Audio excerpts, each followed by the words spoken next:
Good afternoon, guys. This is Nick Bockelman coming to you live from TGR Exotics Wildlife Park in Spring, Texas. And today we have quite the treat for you. Today we have Stella right here and Quincy. This is Chalopus didactylus, or commonly known as the Linnaeus two-toed sloth. This is a species of arboreal mammal found in the tropics of South America, which would include Venezuela, the Guianas, Colombia, Ecuador, and Brazil north of the Amazon River. Now, these are two-toed sloths. And when we say two-toed sloths, we're going off the front feet, not the back feet. All sloths have 3 toes in the back. There are 2 species of two-toed sloths. Again, these are the Linnaeus two-toed sloths. Now, sloths are known for being extremely slow. That's their characteristic right there. They're some of the slowest animals on Earth. Now, some of you might be wondering, why are they so slow? Well, the reason being, there's 2 reasons. One of the main reasons is because most of the vegetation upon which they feed lacks a lot of nutrients. And so, being slow helps them to conserve energy. Now, another reason they are slow is to help them camouflage in their surroundings. So these guys right here are very interesting. If we were to look at their fur under a microscope, the individual strains have grooves in them. And these help to collect algae, which further aids in their magnificent camouflage. So, by moving slow and having this algae on their fur, they blend into the environment behind them. Now, another thing that they do is they'll actually have invertebrates that live in their fur. Up to 60 different species.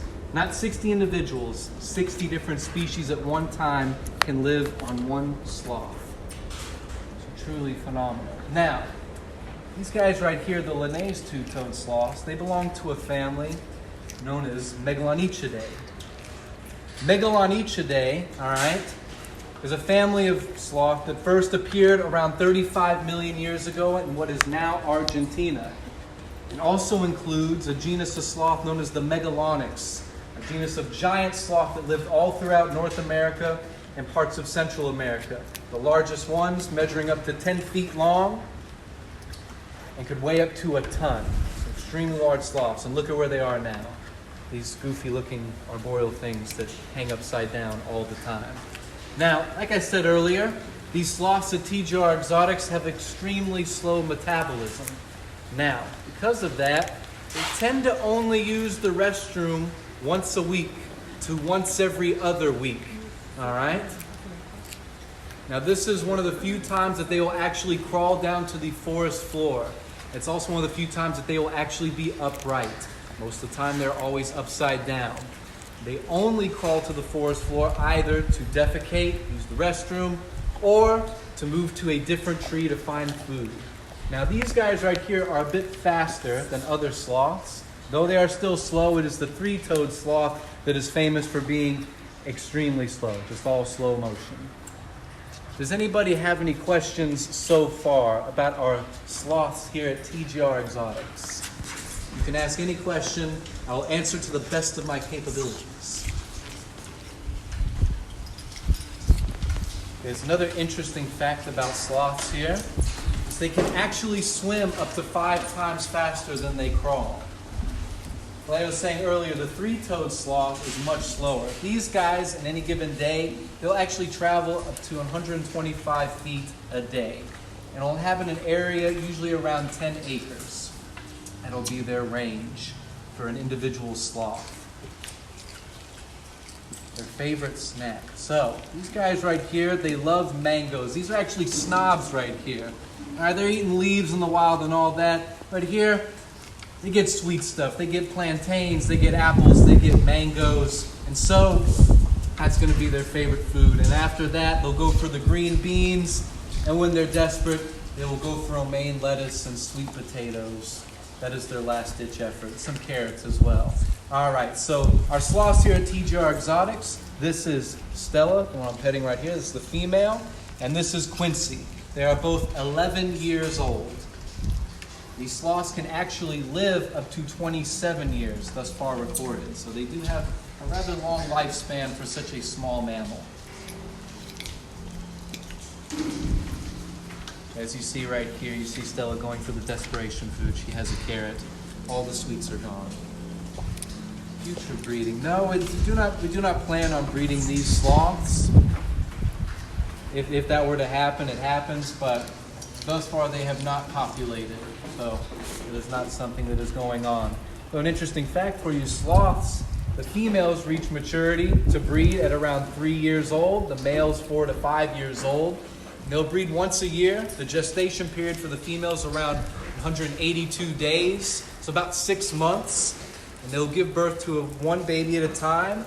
It is 10 inches long, and it will cling to the mother until it can move on its own, which usually is around 5 weeks. When they're 5 weeks of age, they can start moving on their own. There goes Quincy for his apple. Delicious apples. How much do they eat a day?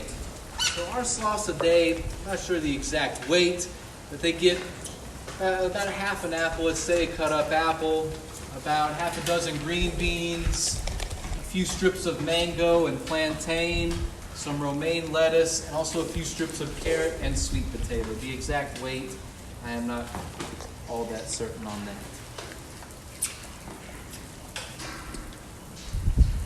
Yes, if you guys would like, let's see if we can look at one of their ears. Let's see. Let's get Stella right here. Look at that little cute sloth ear. Ridiculous. Oh yeah, she does not like me touching her. And if you look in their mouth, you see they got some killer teeth.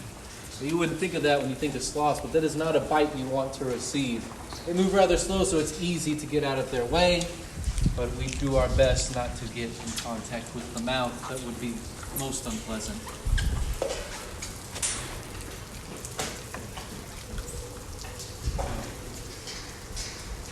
These sloths right here were born in captivity. As far as the exact facility, I am not aware of. Like I said earlier, this species of sloth here is usually found in Colombia, Peru, Ecuador, Venezuela, Brazil, north of the Amazon River, I believe, and the Guianas.